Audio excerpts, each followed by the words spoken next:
സീറ്റിനായി കോൺഗ്രസ് നേതൃത്വത്തിന് മുന്നിൽ സമ്മർദ്ദവുമായി വി.എസ്. ശിവകുമാർ. തിരുവനന്തപുരത്ത് പരിഗണിച്ചില്ലെങ്കിൽ അരുവിക്കര നൽകണമെന്നാണ് ആവശ്യം.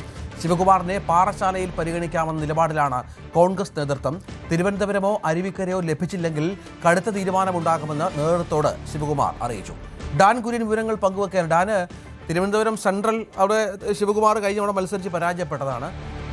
കോൺഗ്രസിന് നല്ല സ്വാധീനമുള്ള ഒരു മേഖലയാണ്. മറ്റൊന്ന് ഈ പറഞ്ഞതുപോലെ അരുവിക്കരയാണ്. അവിടെയും കോൺഗ്രസിന് ജയിച്ച പാരമ്പര്യമൊക്കെ ഉണ്ട്. പക്ഷേ പാറശാലയെ സംബന്ധിച്ചിടത്തോളം അത്ര ഉറപ്പില്ല ശിവകുമാറിന് എന്ന് കരുതണം.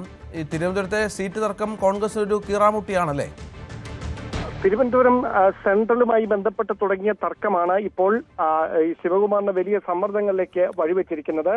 തിരുവനന്തപുരത്തെ കഴിഞ്ഞ തവണത്തെ MLA ആയിരുന്നു വി.എസ്. ശിവകുമാർ. 2021 തെരഞ്ഞെടുപ്പിൽ ശിവകുമാറിന് പരാജയപ്പെടുകയും ആന്റണി രാജു ഇവിടുന്ന് വിജയിക്കുകയും ചെയ്തതോടെയാണ് ശിവകുമാറിനെതിരായി ഒരു വിഭാഗം നേതാക്കൾ അവിടെ രംഗത്തെത്തുന്ന സാഹചര്യം ഉണ്ടായത്.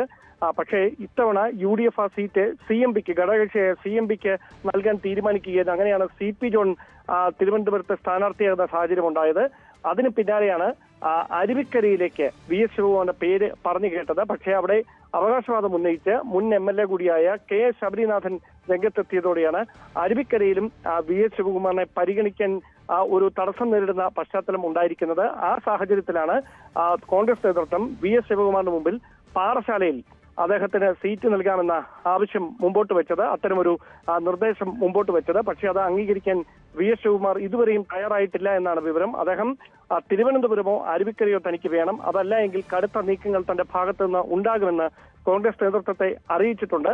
എന്തായാലും ചിറയൻകീഴടക്കം വലിയ തരത്തിൽ രമ്യ ഹരിദാസിനെ സ്ഥാനാർത്ഥിയാക്കുന്നതുമായി ബന്ധപ്പെട്ട തർക്കങ്ങൾ ഇടയിലാണ് ഇപ്പോൾ വി.എസ്. ശിവകുമാറിന്റെ ഭാഗത്തു നിന്ന് കോൺഗ്രസ് നേതൃത്വത്തെ സമ്മർദ്ദത്തിലാക്കുന്ന ഒരു നീക്കം ഉണ്ടായിരിക്കുന്നത്. അങ്ങനെയെങ്കിൽ വിശദമായ ചർച്ചകളിലൂടെ മാത്രമേ ഈ പാറശാലയിലെയും അരുവിക്കരയിലെയും സ്ഥാനാർത്ഥി നിർണയം അടക്കം പൂർത്തിയാകുകയുള്ളൂ. നിലവിൽ വട്ടിയൂർക്കാവും അതോടൊപ്പം തന്നെ തിരുവനന്തപുരം സെൻട്രലും കോവളവും, ഈ 3 സ്ഥലങ്ങളിൽ മാത്രമേ തിരുവനന്തപുരത്ത് കൃത്യമായി തർക്കങ്ങളില്ലാതെ സ്ഥാനാർത്ഥി നിർണയം പൂർത്തിയാക്കാൻ കഴിഞ്ഞിട്ടുള്ളൂ. മറ്റെല്ലാ സ്ഥലങ്ങളിലും സമാനമായ തരത്തിൽ നേതാക്കൾക്കിടയിൽ തർക്കങ്ങൾ നിലനിൽക്കുന്നുണ്ട്. അതുകൊണ്ട് തന്നെ വി.എസ്. ശിവകുമാറിനെ അനുനയിപ്പിക്കാനായി നേതൃത്വം എന്ത് ഉപാധിയാകും മുമ്പോട്ട് വെക്കുക എന്നതാണ് ഇനി അറിയാനുള്ളത്.